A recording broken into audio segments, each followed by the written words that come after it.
Estas breves reflexiones son resultado de la discusión surgida con motivo de la defensa que el presidente de la República, Andrés Manuel López Obrador, hace de las civilizaciones prehispánicas que existían aquí en lo que hoy es México, y de la que hacen otros de calificar a los mexicas de salvajes, inhumanos que practicaban sacrificios humanos. En contraparte a esa discusión y controversia, se suma la crítica acérrima sobre la crueldad, el salvajismo y los excesos de los españoles conquistadores realizaron con la civilización que existía esos días aquí en América. Es nuestra intención en estos comentarios no entrar en esa discusión y menos con la mentalidad de un hombre del siglo XXI, pues hacer eso se me hace un anacronismo fuera de lugar. Creo además que el propósito del historiador o estudioso de la historia no es emitir juicios de valor y menos con una moral del siglo XXI, sino narrar los hechos históricos tal y como sucedieron, lo más apegado a la realidad. Nuestro propósito medular en estos comentarios es señalar que aunque no les guste a muchos, lo mexicano viene de esas dos raíces, lo prehispánico y lo español, lo moreno y lo blanco. Nuestra esencia en lo mexicano viene de lo indígena y de lo español.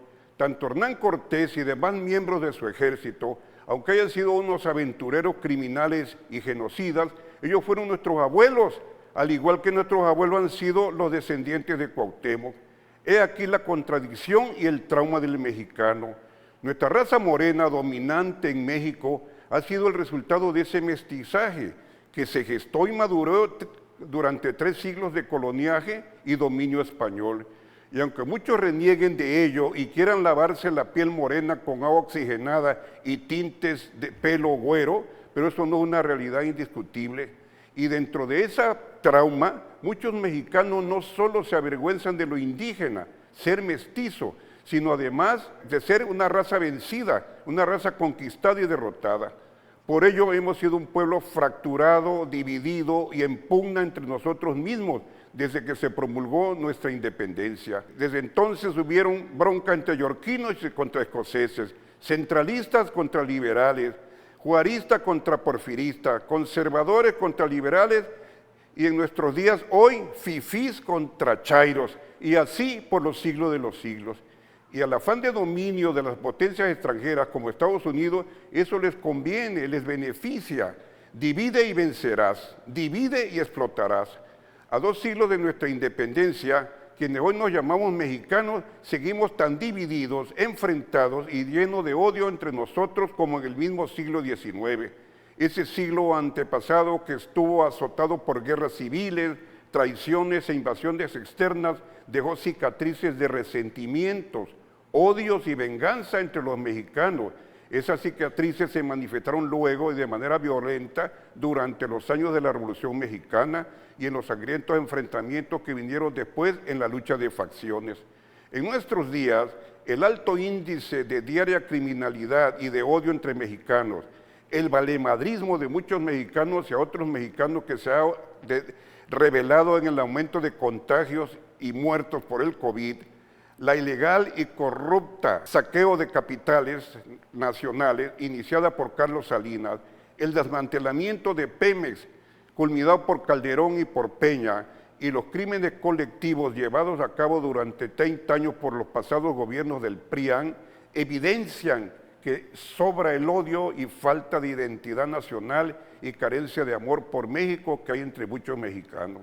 A principios del siglo XX, el entonces presidente de los Estados Unidos, Woodrow Wilson, con el desprecio, odio y racismo propio de Donald Trump o de Bill Gates sobre nosotros, dijo, principios del siglo XX, los mexicanos son así, no hay de qué preocuparnos, ellos se encargan de matar por la espalda a sus valientes, lo llevan en la sangre, son traidores y cobardes, solo les interesa cuidar el plato de frijoles y el aguardiente que beben. Ellos mismos, decía el presidente de Estados Unidos a principios del siglo XX, matarán a su Zapata y a su Pancho Villa.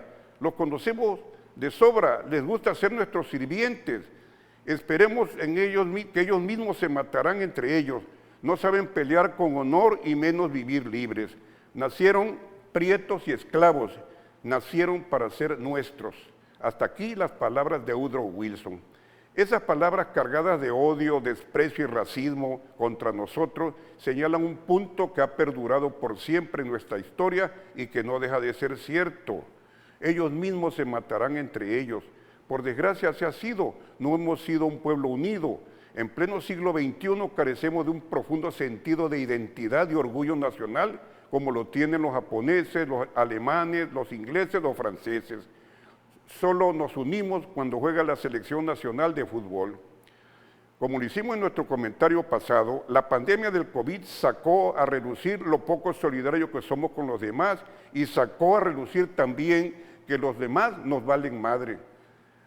Me voy a las fiestas, mis festejos, mis vacaciones o a la calle para no aburrirme y que los demás miserables mortales que se enfermen y se mueran, estos que se frieguen. Ante esa inconsciencia, el mejor sistema de salud y hospitalario seguirá sufriendo el eterno castigo de Sísifo o rebotando contra la pared como el sapo. Vuelvo a insistir, urge una verdadera reforma educativa que no solo se quede en lo conceptual, urge también una reforma cultural. Muchas gracias.